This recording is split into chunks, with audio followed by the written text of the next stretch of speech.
Eto, may nahuli tayo, bale dalawa. Kinain maliit, ganyan no, malaki. Mga kalahati kilo, oh.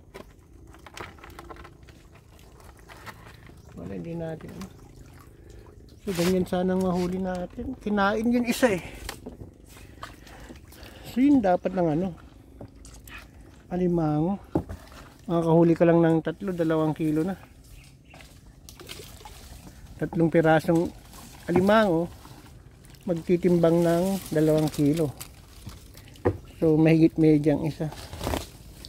So yun yung mga ano, yung mga pinapatining.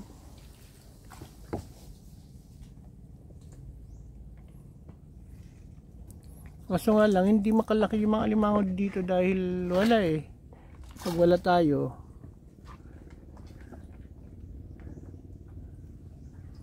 iraransak yung pispan natin. Kasi yung tabi nito, waterway na malalim, mahigit 2 katao siguro. Kapag tumawid ka sa pilapil na yan, yun, waterway na napakalalim kasi yung waterway na yan hanggang doon sa dulo na.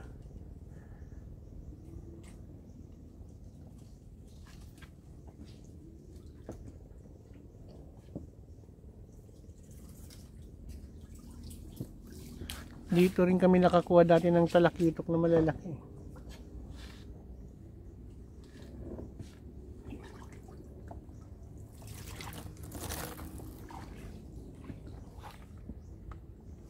So matumal lang negosyo natin ngayon.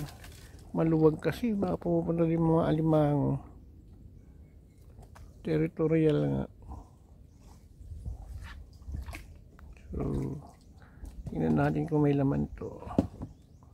Pandaw, sangat, wala. So yun, tindayin natin yung mga iba. Meron pero maliit, oh.